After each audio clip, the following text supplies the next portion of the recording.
Hey everyone, welcome back to the channel.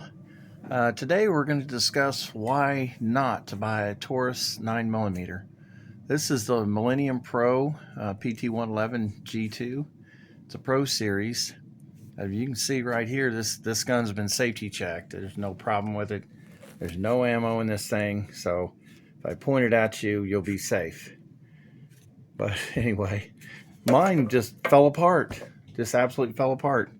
This top part come right off of there, and I don't know. We're gonna have to look into this, see if we can get it back together. But it's that Millennium Pro by Taurus. I've had it for, oh gosh, probably 18 years. The reason I like it, it has this little loaded chamber indicator. So when a round goes in, you can not only see it lifted, you can feel it in the dark. But it also has a double captured spring. And I tell you what, I've never had a single stovepipe caught, or the bullet sticking up, the casing sticking up, round that didn't eject. Nothing. Absolutely nothing. I love it. I was just teasing you earlier about it, but the sights are plastic. It's just a 3-dot. It's very dirty. I need to clean it. 3 white dot, but they work. Now this back here is adjustable for windage and elevation, but I love the little pistol. I've never had a problem with it.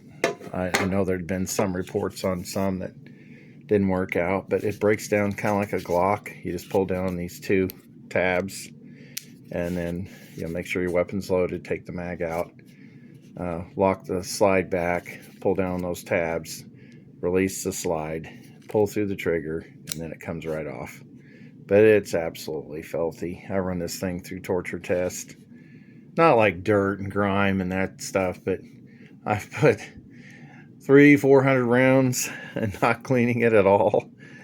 But it works really well for me. I love it. And I put a little Crimson Trace light on here. I got all this here in my local gun store, Kentucky Gun Company.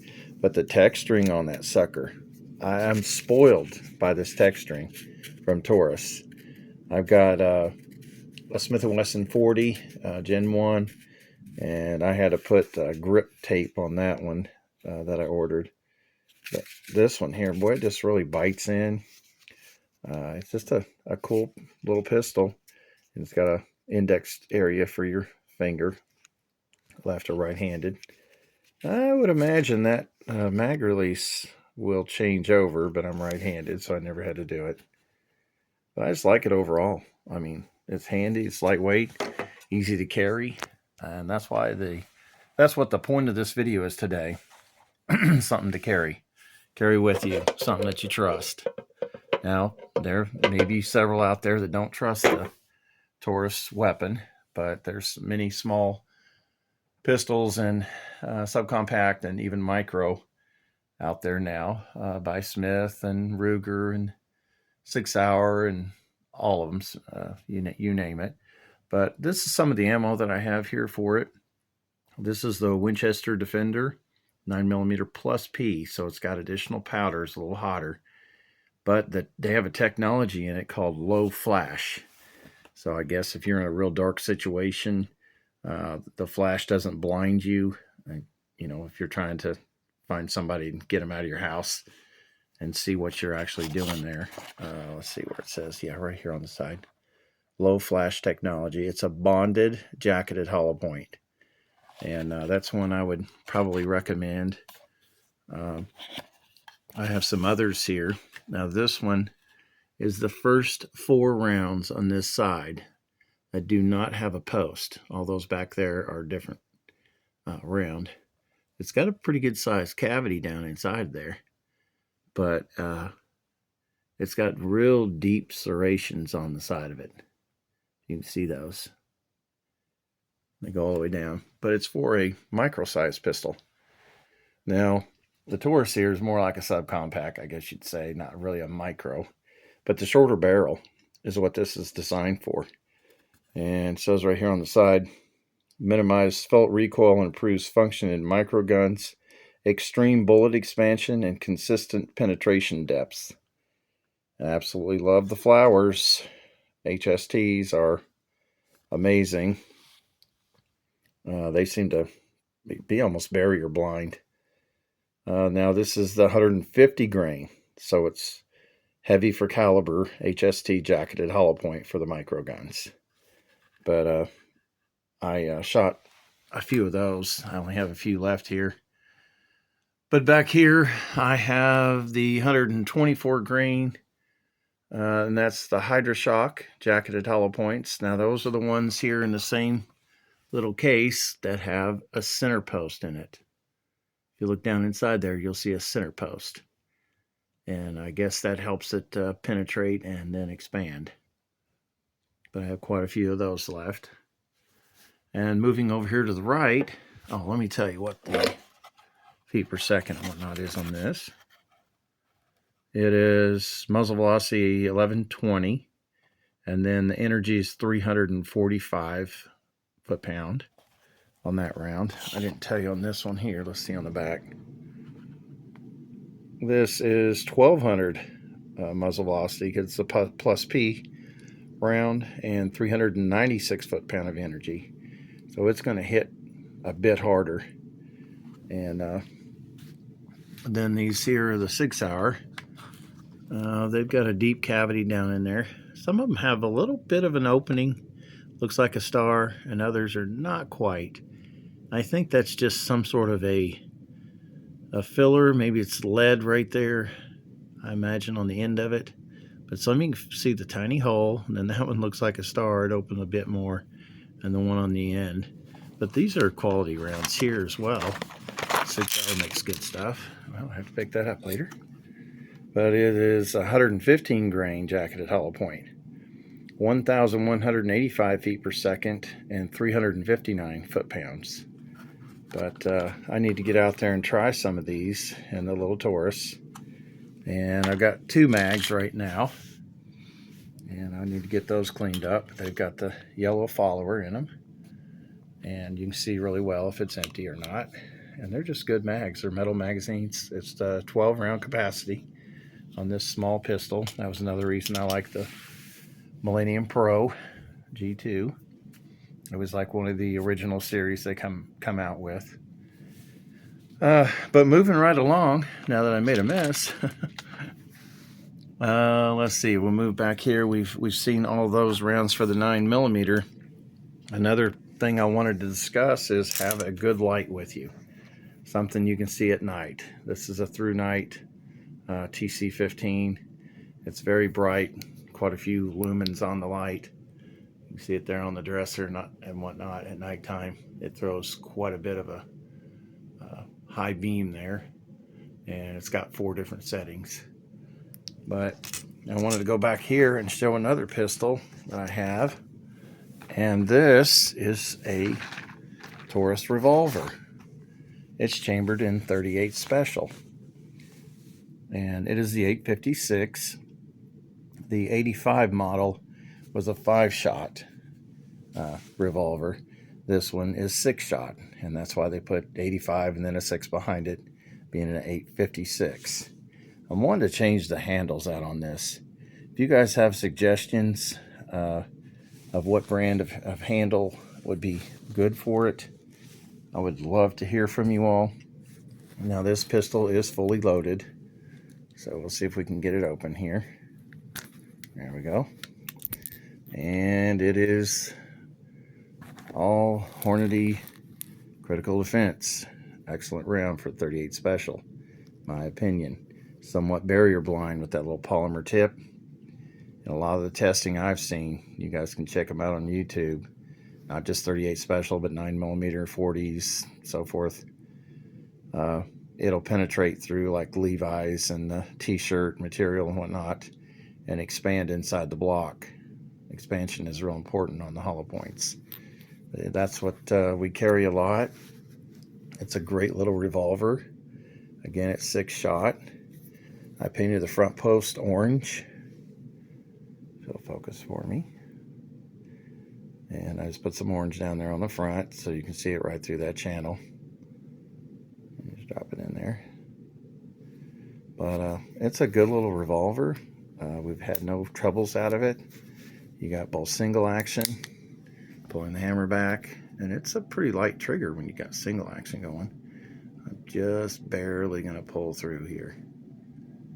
Just barely. And it goes off. It's been a while since I played with this one, so I'm going to have to do it again.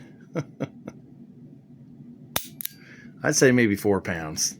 Double action is probably 12, but it'll kind of notch back right there. Then you get your aim on and pull through. So if you practice with it, I'm holding it sideways. My hand's shaking a little bit. You can kind of set it up and then let it go through. But well, darn it, I can't get it to go now. Bring it back. It'll stage and then pull through. But that's a good one. I do want to get the bigger handle. My hands are a little bit too big. The pinky wraps there at the bottom. I want to get a little bit longer one. I seen that Viridian, I believe it is, has a set at a coupon in the box when I bought the little revolver. This is actually my wife's, and she shot it a few times. And overall, she likes it. She's brand new to shooting, but it's easy to tuck in. And what we've got for it right here is a little Blackhawk holster. And I just tuck that puppy right up in there. I don't drop it in the ground. And put it right down in your pocket. That's why all these little lints and stuff's on here, little lint. But just tuck it right down into it, put it down in your pocket. Your pocket holds onto this, and you can draw the weapon right out of it. So it's real handy to have. And I've got a speed loader here. I wish I had someone helping me film. I can try to do this with one hand, but I don't know that it's going to work. Let's see if I can set it up here. I don't think I'm going to be able to do it. But basically all you do is this little speed loader. It's held in by that little device down there. You see it where it's sitting over that ball bearing to the right? That little paddle off the center circle. I bring it with this handle back over that ball bearing to the left as I'm looking at it, and it drops all the rounds right down in the cylinder. It's really cool to have something like this for backup. Now this is the HKS number 10, and it, like I said, it fits perfectly right down in there. And then you just turn that handle right here, and they drop right in. Let's see if I can do it. The cylinder's turning.